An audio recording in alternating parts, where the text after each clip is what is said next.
You know, we were always together.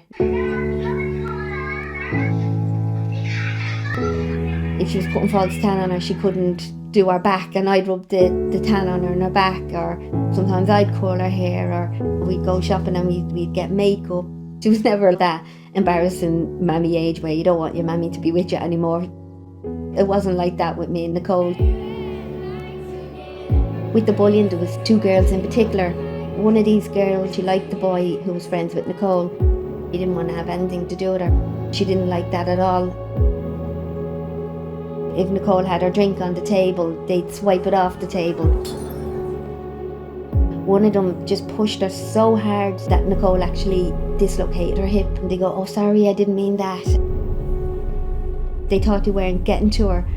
She'd always go out with that fake smile on her face. So they decided to go online then. They made up a WhatsApp group. There was a video that they put around. This girl's face was blurred out. The girl was with 3 other men. They shared that, saying that was Nicole. Every day they would say stuff like, "Hang yourself, slit your wrist, drink bleach, are you still here? Nobody wants you here, everyone hates you here, why are you still here?" They used to send her a video on Snapchat on how to hang yourself. They'd put something up for say 10 seconds and then it would be gone. It was getting deeper and deeper into her head. There was an incident where when I went into Nicole's room, Nicole had got her nails and dug them so deep into her face where she bled. She had said to me, "Mum, I can't take this anymore." The first thing I seen was the stepladder. Just for that tingy, tiny little bit of a second, it went in my head, what's the stepladder doing there? She had got Bruce's lead and hung herself from the banisters. She was still alive. And while I was doing CPR on her, I was begging Cole not to leave me. I said to her, "You're going to be all right, baby." When we got to the hospital, it was only when the nurse that spent the time with me and Nicole in intensive care, she came over and put her hand on my shoulder and she just whispered to me and said, "It's time." And God, I knew she wasn't coming home with me then. I knew I only had a couple of minutes and all I could say to her was, "It's okay, baby." I said, "Just let go, because no one is ever going to hurt you again, and no one can ever touch you again." And the last words I said to her, the very last words,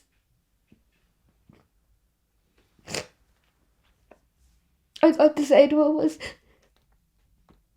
"I love you, Coco Pops." And she died.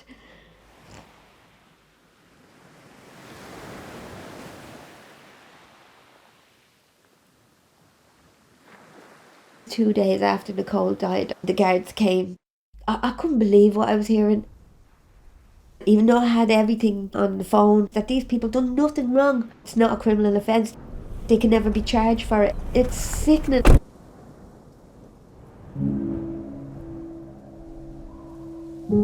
After Nicole died, I slept in her room every night.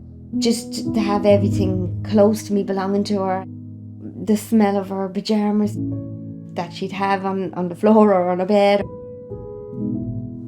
I missed her so much.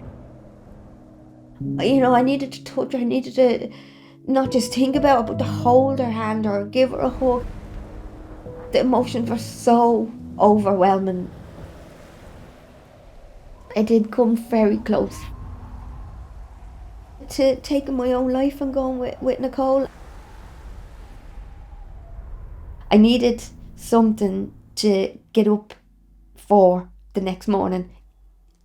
As weird as that sounds, I had my boys and I had my family, but it wasn't enough at that time.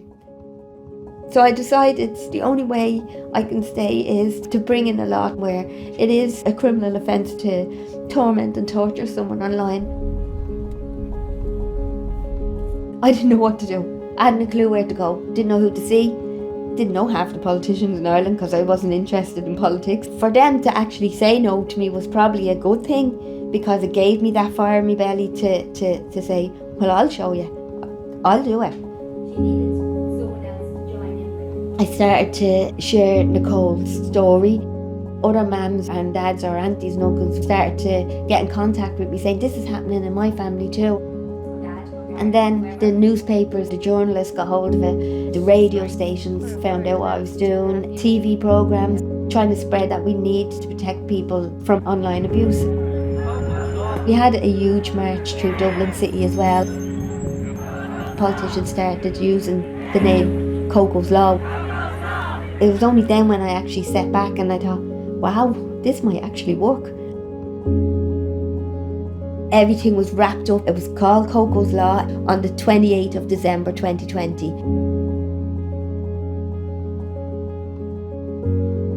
That was the biggest bittersweet moment of my life.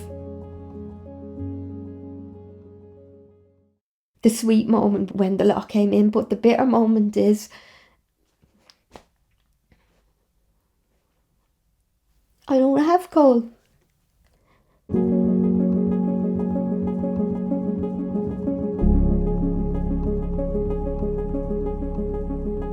What the EPP is trying to do is huge. If this gets passed, it's not only passed in one country or two countries, it's the whole European Union. They need all your support. This can be huge and save so many people's lives.